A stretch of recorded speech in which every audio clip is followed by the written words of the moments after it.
Lelaki Chu, ada apa kamu mencariku? Di kafe di bawah gedung kantornya, Sukardi mengenakan pakaian kasual. Melihat Desta yang sedang minum kopi, dia berjalan maju sambil dan berkata tersenyum. Karena keluarga Feng runtuh, dia mendapatkan kembali kebersihan namanya, dan tentunya kembali pada jabatannya. Awalnya pada jam ini, dia sedang sibuk menangani kasus-kasus yang tertumpuk sebelumnya, tetapi mendadak dia menerima panggilan telepon dari Pamanding, bahwa Desta mencarinya karena ada hal yang sangat penting. Karena tak berdaya, dia pun meletakkan pekerjaan di tangannya, lalu bergegas kemari dari pengadilan setelah berganti pakaian. Duduk dulu. Desta menunjuk kursi di seberangnya, mengisyaratkannya untuk duduk, lalu memesan segelas kopi Gunung Biru Jamaika untuknya. Kenapa ini? Ekspresimu begitu serius, sama sekali bukan tampang yang seharusnya dimiliki tuan muda besar Chu. Sukardi duduk di seberangnya dan bercanda. Sekarang kamu adalah salah satu dari orang yang paling ternama di kota Yunhai. Diawali dengan mengelola gedung Sky, tidak lama kemudian bahkan meruntuhkan keluarga Feng dan menjadikan Geisha Group milikmu. Terlebih lagi, kamu masih begitu muda, jika dibandingkan denganmu, para keparat yang hanya tahu untuk makan, minum, bersenang-senang, balap mobil, dan bermain wanita, benar-benar tidak ada apa-apanya. Heh, kamu jangan memujiku lagi. Aku datang mencarimu membahas masalah penting. Bisakah lebih serius sedikit? Desta tersenyum tak berdaya, dan berkata mendesah. Kemudian, dia mengeluarkan ponsel dan membuka foto yang dikirim balik oleh pemburu maut itu sebelum dia mati, lalu memberikannya kepada Sukardi. Sukardi mengambil ponsel itu dengan bingung. Detik ketika dia melihat foto itu, dia tercengang. Sebagai petugas pengadilan dari pengadilan, tingkat familiarnya terhadap barang ilegal tentu saja jauh melebihi Desta. Hanya satu lirikan saja, dia sudah tahu perlengkapan seperti apa ini. Ini dari mana? Dia mendongak menatap Desta dengan sangat amat serius. Desta menekan bibirnya. Di desa Hayalan, tempat anak buahku menghilang, tepat di sana. Desa Hayalan. Itu adalah desa kecil di pelosok timur laut dari kota Yunhai. Sebenarnya secara letak geografis lebih mendekati kota Ramalan.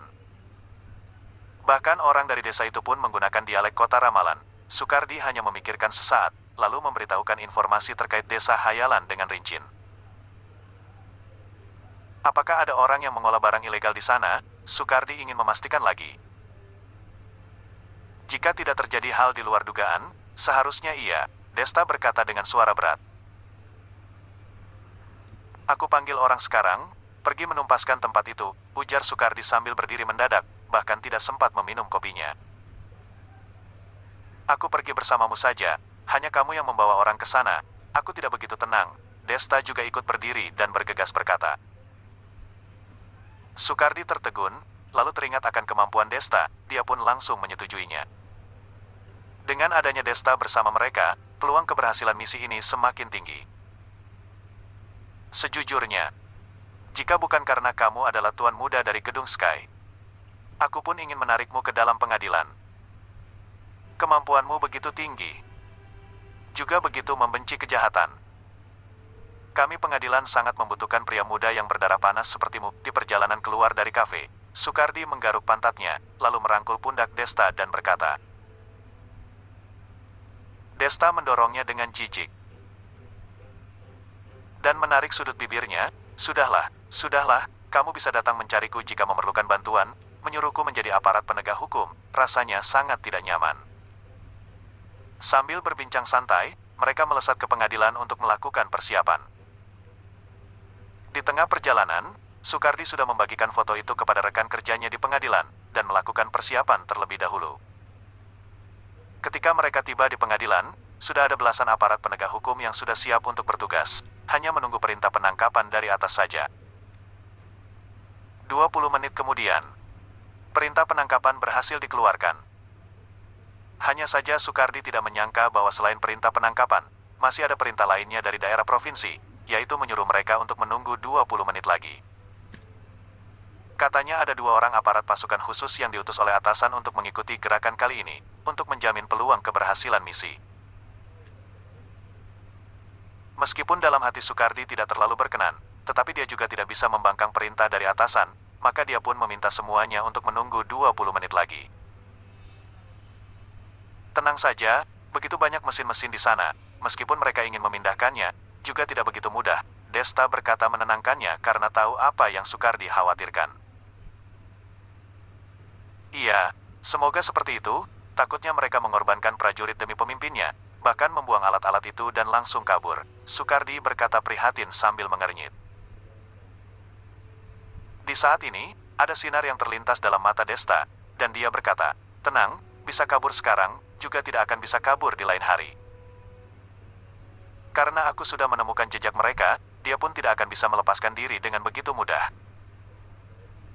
20 menit kemudian, akhirnya 2 orang aparat pasukan khusus yang diutus oleh atasan sudah tiba. Halo, kamu adalah petugas pengadilan dari pengadilan kota Yunhai, Sukardi. Aparat pasukan khusus yang berjalan masuk terlebih dahulu adalah seorang gadis. Rambutnya sepanjang sampai batas telinga, dia memiliki alis yang tipis, mata aprikot, dan berwajah loncong, tampak cantik dan cakap. Postur tubuhnya di bawah pakaian pasukan khusus tampak elok, terutama sepasang kakinya yang panjang, benar-benar memenuhi idaman seluruh pria. Beberapa aparat penegak hukum pria di dalam regu pun membelalak melihatnya. Aku adalah Sukardi, bagaimana aku memanggil Anda? Sukardi memberi hormat padanya, dan bertanya dengan sopan. Panggil aku Feliza saja. Gadis itu tidak menghiraukan tatapan orang lain dari regu, hanya berkata dengan datar. Sukardi mengangguk. Tepat ketika dia hendak berbicara, terdengar serangkaian suara langkah kaki yang tergesa-gesa dari luar sana. Dikvel, tunggu aku, untuk apa kamu berjalan begitu cepat? Bagaimana kalau kami keseleo? Aku akan sangat sakit hati. Beriringan dengan suara itu, seorang pria yang sama-sama mengenakan pakaian pasukan khusus berlari ke dalam dari luar. Pria itu beralis tajam dan bermata cerah. Terlihat tampan, tetapi kulitnya sangat putih. Dia juga menjepit kakinya sambil berjalan, lenggak-lenggok seperti gadis, seketika mengundang tawa semua orang. Langkah kakinya tertegun, tatapannya menyapu semua orang, dan dia berseru dengan suara dingin, apa yang kalian tertawakan, semuanya tutup mulut, sekelompok kampungan yang tidak berwawasan. Hari ini aku datang mencari Dikvel, maka aku pun tidak memperhitungkan dengan kalian. Jika tidak, aku pasti tidak akan membiarkan kalian begitu saja. Mendengar perkataan ini, semua orang berusaha keras menahan tawa sampai merah wajahnya, tetapi tidak bersuara sedikit pun. Gadis yang bernama Feliza Astana jelas tidak terlalu suka dengan pria itu. Dia berbalik badan dan berkata dengan dingin sambil mengernyit. Wang, bukankah sudah aku katakan, aku datang untuk melaksanakan misi, bukankah aku menyuruhmu jangan ikut kemari, kamu menganggap perkataanku sebagai angin lewat. Aduh, Dikvel, aku mengkhawatirkanmu, maka aku memohon kakek agar aku bisa kesini bersamamu, kamu jangan mengusirku pergi, oke? Wang mengernyit dan memohon dengan kasihan. Semua aparat penegak hukum melihatnya, tidak hanya mengerutkan bibir, juga menyatakan ketidaksukaan mereka di dalam hati. Bagaimana bisa ada pria yang begitu banci, benar-benar menghilangkan muka semua pria? Apa gunanya kamu mengkhawatirkan aku? Jika aku benar-benar bertemu dengan bahaya, memangnya kamu bisa melindungiku? Feliza mencibir, dan memberinya pukulan tanpa berbelas kasihan. Wajah Wang kaku, dia masih ingin mengatakan sesuatu, tetapi Feliza sudah berbalik badan dan tidak menghiraukannya lagi. Kepala Su, kita sudah bisa berangkat, mari selesaikan dengan cepat. Jika tidak, para pelanggar hukum itu mungkin akan memindahkan lokasi kejahatan mereka, Feliza berkata dengan suara dingin. Sukardi mengangguk, lalu melambaikan tangan, dan berseru, semuanya, bersiap berangkat. Tepat ketika semuanya berbaris dan berbalik badan hendak naik ke atas mobil, tiba-tiba terdengar suara feminim dari Wang. Tunggu sebentar, siapa orang ini, kenapa dia juga naik ke atas mobil? Mendengar suara ini, semua aparat penegak hukum menghentikan langkah kaki mereka. Ketika menoleh, barulah mereka menyadari orang yang berbicara adalah Wang. Saat ini, dia sedang menunjuk Desta yang mengenakan pakaian kasual, dan bertanya sambil mengernyit. Sukardi mengerutkan alisnya, dan berkata, Kopassus Wang, ini adalah temanku, Desta, kali ini dia mengikuti gerakan ini sebagai aparat khusus. Aparat khusus apaan? Wang mengernyit dan berkata dengan sangat tidak senang, atasan sudah mengutus kami berdua aparat pasukan khusus kemari. Apakah kamu masih takut akan terjadi kecelakaan pada misi kalian ini? Ini adalah ketidakpercayaanmu terhadap kami, serta terhadap atasan. Maksudku bukan seperti itu, Kopassus Wang, kamu salah paham. Sukardi menarik napas dalam-dalam. Menahan kembali ketidakpuasan dalam hatinya. Informasi yang kita dapatkan mengenai para pelanggar hukum itu diberikan oleh temanku ini, dan dia sendiri adalah petarung yang sangat hebat. Aku rasa jika dia bergabung dengan kita, akan membuat penyelesaian misi kali ini menjadi lebih mudah sedikit. Tidak perlu. Wang menggeleng kepala dan berkata mencibir, masalah menindak para pelanggar hukum, seharusnya dilakukan oleh kita para aparat terkait. Bagaimanapun kamu juga tidak bisa membiarkan warga biasa untuk terlibat ke dalam. Terlebih lagi, apa maksudmu petarung yang sangat hebat? Jika aku berkata jujur, dengan tampangnya yang kurus kerempeng itu, aku sama sekali tidak bisa menghubungkannya dengan kata hebat. Mendengar perkataan ini, wajah Sukardi seketika berubah menjadi muram. Setelah melewati begitu banyak kejadian, hubungannya dengan Desta tidak hanya sesederhana mitra kerjasama begitu saja, dalam hatinya bahkan sudah menganggap Desta sebagai saudara sepenanggungan.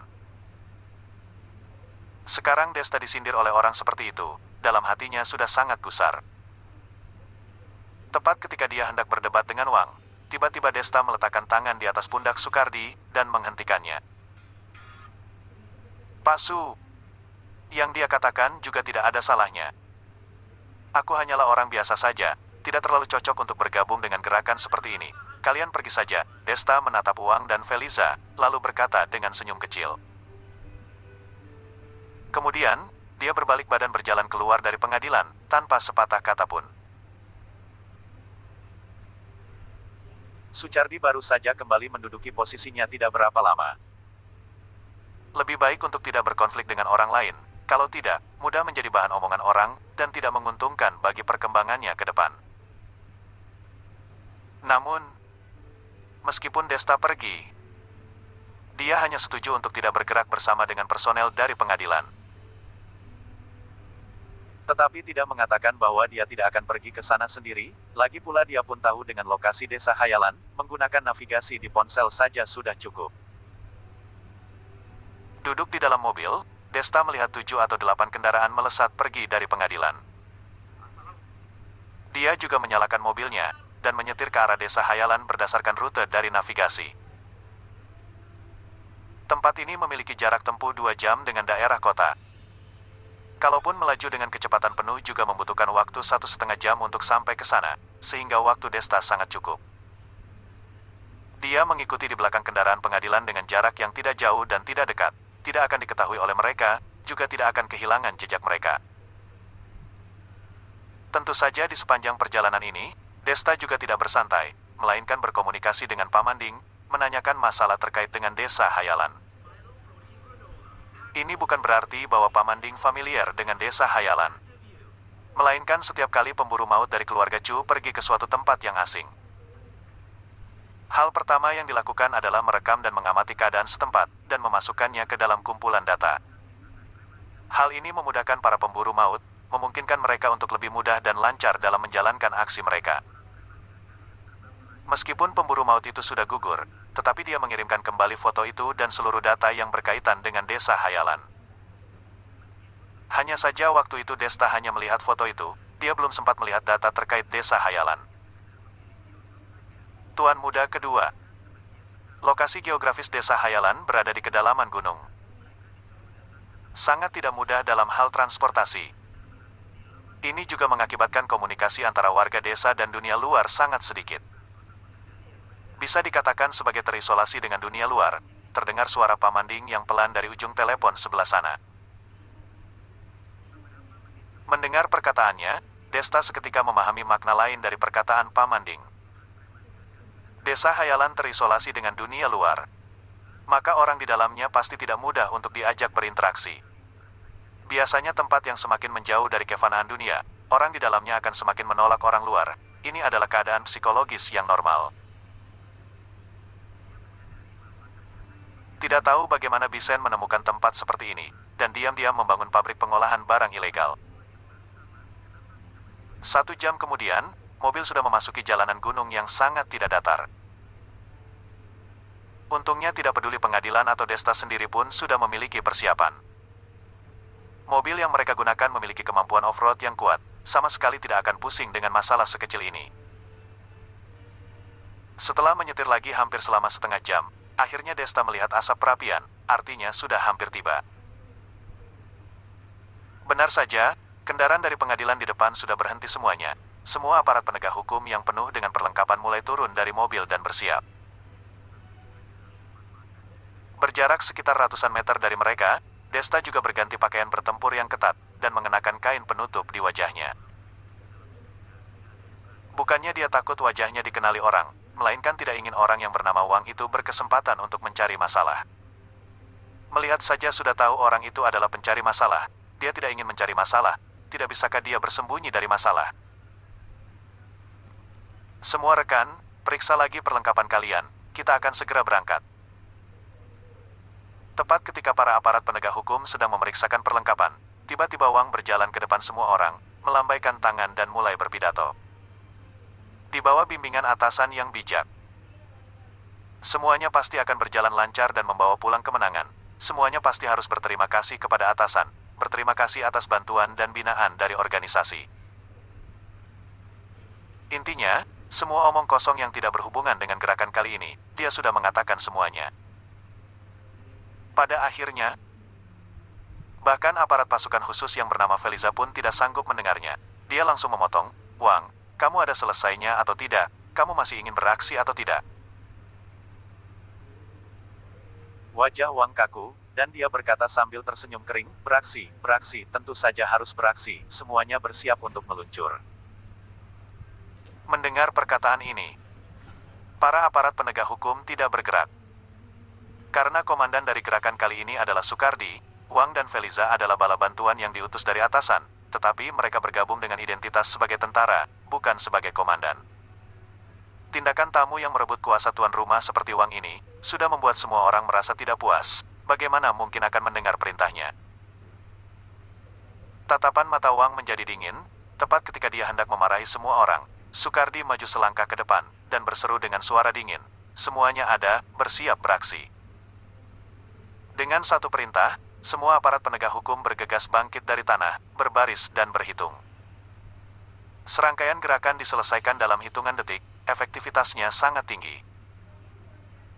Hal ini membuat wajah Wang menjadi semakin masam, dia menatap Sukardi dengan dingin. Sukardi tidak memiliki waktu untuk memperhitungkan dengannya, dia berbalik badan memimpin jalan ke arah desa Hayalan, para aparat penegak hukum bergegas mengikutinya. Desta sedang mengamati pergerakan mereka dari tempat jauh. Setelah mereka beraksi, barulah dia mengikutinya mereka dengan pelan. Di dalam sebuah pabrik bekas di kedalaman desa Hayalan, Arlong sedang mengarahkan anak buahnya untuk membongkar peralatan mesin, berencana untuk memindahkan lokasi. Sejak pemburu maut keluarga Chu itu ditemukan dan diakhiri oleh mereka, dia sudah merasakan ada yang tidak beres. Dia tahu bahwa jejaknya mungkin sudah tersingkap, maka dia langsung bereaksi. Sayangnya, peralatan mesin untuk mengolah barang ilegal ini sangat tinggi harganya, dan cara bongkar pasangnya sangat rumit, sehingga untuk sesaat ini, sama sekali tidak sempat untuk mengalihkan lokasi. Sebenarnya, dia bisa membangun sarang narkoba di tempat ini, juga merupakan pilihan terakhir. Terakhir kali Bisen bersumpah jika dia bisa menyediakan sarana transportasi, jadi meminta dia untuk menginformasikan grup di belakangnya, mulai memproduksi barang ilegal dengan jumlah besar. Asalkan menunggu Bisen berhasil mengambil posisi CEO di Geisha Group, maka dia bisa menggunakan bisnis logistik Geisha Group yang kuat, untuk menyelundupkan barang ilegal ke kota Yunhai dengan aman. Tetapi tanpa bisa ditebak, belum menunggu Bisen mengalahkan Valora, mengambil alih Geisha Group, Desta secara kebetulan, terlebih dahulu menempati Geisha Group, langsung menghancurkan rencana mereka. Dan yang lebih parah, Barang ilegal yang sudah selesai disempurnakan oleh organisasi di sana tidak bisa dikirim kemari. Dan pembeli di sini sudah membayar, tapi malah tidak bisa memberikan barang, secara langsung menyebabkan Bisen dan Arlong berada dalam kesulitan. Tidak ada cara lain. Bisen dan Arlong hanya bisa mulai membuat persiapan kedua. Di satu sisi berdiskusi dengan Desta, melihat apakah bisa mengambil hak untuk mengendalikan Geisha Group. Di sisi lainnya, dia mencari tempat tersembunyi di desa Hayalan, lalu merakit peralatan yang dikirim dari organisasi, terlebih dulu memproduksi beberapa barang ilegal. Jika tidak begini, takutnya reputasi organisasi mereka akan menerima pengaruh yang besar. Tapi dia sama sekali tidak menyangka. Lokasi produksi barang ilegal ini belum bergerak beberapa hari. Sudah diketahui oleh orang, walaupun orang itu sudah dia bunuh, tapi peralatan komunikasi ditemukan di tubuh dia, tampaknya hanya seorang mata-mata. Jadi Arlong membuat keputusan, membongkar peralatan ini, lalu berpindah tempat. Dan saat ini, seorang adik kecil berlari kemari, berkata kepada Arlong, "Kak Long, tidak bagus, sejumlah petugas penegak hukum berkumpul di luar desa, sudah berjalan ke arah sini." Apa? Wajah Arlong terlihat suram, mengernyit berkata, "Kenapa begitu cepat? Apakah jumlah mereka banyak?" Adik kecil berpikir sebentar, berkata, "Lumayan banyak, kira-kira 20-an orang, dan peralatan mereka sangat sempurna." "Aku sudah tahu, kamu bawa orang untuk menghadang di luar sebentar. Di sini aku akan menyuruh mereka membongkar lebih cepat," Arlong berkata dengan suara berat. Adik kecil itu mengangguk, lalu memanggil beberapa bawahan yang kuat, dengan cepat berjalan keluar. Sesaat kemudian, terdengar suara tembakan di luar. Desta berdiri di tempat tidak jauh, dengan mudah memanjat sebuah pohon, berjongkok di sana untuk mengamati situasi. Harus dikatakan, pegawai barang terlarang ini semuanya adalah pelaku perang. Ternyata membawa begitu banyak senjata api yang kuat. Jadi walaupun jumlah mereka tidak banyak, mereka masih bisa menahan orang-orang yang dipimpin oleh Sukardi, membuat mereka tidak berani mendekat dengan gegabah. Desta berpikir sebentar, memutuskan untuk mengambil jalan memutar. Saat di sini masih dalam pertempuran, dia pergi ke pabrik itu untuk melihat situasi. Setelah ada keputusan, Desta segera bertindak, lalu menggunakan beberapa batang pohon dan atap rumah, dengan cepat mendekat ke arah pabrik. Menutur data, penduduk di desa Hayalan tidak banyak. Jika ditambahkan semua, total penduduk hanya sekitar 200-an, jadi rumah-rumah penduduk desa ini dibangun berdekatan, yang juga mengarah ke jalan raya, yang membuat Desta bisa bergerak dengan nyaman. Hanya saja yang membuat dia merasa aneh. Setelah suara tembakan terdengar di desa, dia tidak mendengar suara apapun selain suara tembakan. Dalam situasi normal ketika orang-orang mendengar suara ini, bukankah seharusnya keluar melihat? Tapi desa Hayalan ini, tidak ada suara apapun. Jika bukan karena disebutkan dalam data masih ada penduduk di desa ini, dia benar-benar akan mengira di sini adalah desa berhantu yang tidak memiliki jejak manusia lagi. Pemikiran ini melintas dalam kepala Desta, tapi tidak terlalu dalam memikirkan. Bagaimanapun, tujuan utama dia sekarang adalah untuk menangkap Arlong, dan juga untuk menghancurkan peralatan untuk memproduksi barang ilegal, dan bagaimana kondisi desa ini, hubungan dengan dia tidak besar. Dengan cepat, Desta sudah sampai di luar pabrik. Dia bersandar pada pagar rusak yang ditutupi dengan lumut, melirik ke dalam pabrik, menemukan jika banyak orang yang berpatroli di depan pintu dengan megang senjata api. Sepertinya ini adalah garis pertahanan kedua yang disiapkan oleh Arlong, dan di pintu belakang, Desta melihat beberapa orang dengan cepat memindahkan rakitan peralatan. Tidak boleh menunda lagi. Mata Desta menyipit, berkata dalam hati. Lalu dia melompat melewati pagar, menyerang seseorang pegawai barang terlarang yang tidak menggunakan perlengkapan. Pong! Sebuah suara terdengar. Saat lawan belum menyadari apa yang terjadi, Desta sudah meninju dadanya dengan keras. Rasa sakit yang hebat melanda, membuat wajah lawannya berubah. Tidak menunggu dia berteriak, Desta mengeluarkan pisau, sekuat tenaga menyayat lehernya, langsung menghabisi dia. Menyelesaikan satu orang secara diam-diam, Desta sudah melakukan tindakan selanjutnya sebelum menunggu orang lain menyadari pergerakan ini. Sejenak kemudian, sebuah suara berat terdengar. Setiap pegawai barang terlarang tidak bisa bertahan di tangan Desta. Hanya dalam beberapa saat, semua pegawai barang terlarang yang bertugas untuk menjaga sudah diselesaikan oleh Desta. Selesai, selanjutnya adalah puncak utamanya.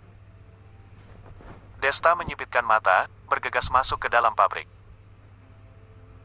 Pabrik terbengkalai ini dikatakan dibuka oleh orang yang pertama kali meninggalkan desa Hayalan. Dibuka khusus untuk orang-orang yang merawatnya saat itu, dan juga untuk memberikan penduduk desa sebuah pekerjaan yang layak, supaya mereka tidak perlu mengalami kehilangan selama beberapa generasi.